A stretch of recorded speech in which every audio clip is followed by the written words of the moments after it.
নুনটা টেস্ট করি। লবণ টেস্ট করবে এখন? তুমি একাই টেস্ট করতেছো, আমাকে টেস্ট করতে দিবা না? ফাতেমা, কি করতেছো আজকে? আজ ভাতাল ভাজি করব। ভাদাল? হ্যাঁ। এই ভাদাল কি আমারে পিছে ছাড়বে না কখনো আল্লাহ দিলে? ভালোই তো লাগে। আসলে ভাদাল অনেক ভালো লাগে খাবারটা, কার কাছে কেমন লাগে জানি না, তবে আমাদের কাছে অনেক ভালো লাগে। আসলে কি, যত ভালোই লাগুক একটা খাবার যদি এক ধারছে অনেক দিন খাওয়া হয় তখন একটু খারাপ লাগে, তাই না? আসলে গরিবের খারাপ আর ভালো লাগায় কিছু যায় আসে না। তো আজকে রাত্রে আমাদের ভাদাল ভাজি করা হবে। কার থেকে কেমন লাগে অবশ্যই আপনারা বলে যাবেন। খালি ভাদালই দিবা না দু একটা আলু দিবা? একটা আলু দেবো না, আলু দিলে ভালো লাগে। হ্যাঁ, আলু দিলে ভালো লাগে, কিন্তু একটা আলুর দাম কয় টাকা পড়তেছে জানো? 80 টাকা কেজি এখন আলু। বেশি আলু দিয়ে না। এইগুলা দিন মাঠের থেকে এগুলা কিন্তু আমরা কিনে নাই। অনেকেই আবার ভাবতে পারে না এগুলো আমরা কিনেছি, যেহেতু শহরে এগুলো বিক্রি হয়। আমরা গ্রামের মানুষ, গ্রামে মাঠে ঘাটে আমাদের এদিকে কলার বাগান অনেক আছে, ওই বাগান থেকেই আমরা এগুলা কেটে নিয়ে আসি। মানে কলা গাছে যখন কলা মানে ফোর হয়ে যায়, বলতে কি ওই গাছ থেকে যখন কলা কাটে তারপর ওই গাছগুলা কেটে ফেলায়, তাই না? তখনই আমরা গিয়ে ওই গাছ থেকে এগুলা হচ্ছে গা মানে ওই শুলে নিয়ে আসি।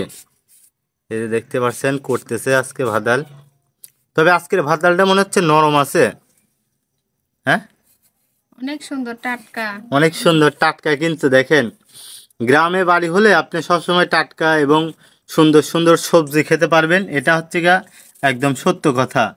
এগুলা কিন্তু শহরের মানুষ খুবই কম পায়, যেহেতু শহরে বেচে তারপরেও কিন্তু সব সময় তারা পায় না হাতের নাগালে। আর আমরা হাতের লাগালে এগুলা সব সময় মন চাইলে আনতে পারি, তাই না? তো এই যে এখন করার পর তেল দিয়ে দিল, আর তেল দেওয়ার পরে এই যে সেই ভাদাল, এগুলা কি পানি নিংড়াইছাও? ভাদাল থেকে পানি নিংড়াইছাও? পানি বের হয়েছে। ও, পানি বের হয়েছে। এই যে দেখতে পাচ্ছেন কাঁচামরিচ আর পেঁয়াজ। এখন পেঁয়াজ দিয়ে দিছে, আর জিরে দেবো না একটু? দেবো। জিরেও নেই। এই দেখেন গরিবের সংসারে জিরেও পুড়ে গেছে। আচ্ছা দেয়া যে কটা আছে এরকমই দেখ, এখন কি করবা?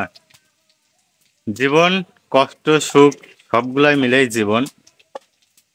আসলে আমাদের জীবনটাই বেশি কষ্ট হয়তো আল্লাহ পাক লিখে রাখছেন, তারপরে আলহামদুলিল্লাহ আল্লাহ পাক যে এত ভালোবেসেছেন, আমাকে এখনো বাঁচিয়ে রেখেছেন তিনি। যেভাবেই হোক দুমুঠো ভাত হয়তো একবেলা খাচ্ছি, একবেলা না খেয়ে, দেখতেই তো খেতে মন চাচ্ছে।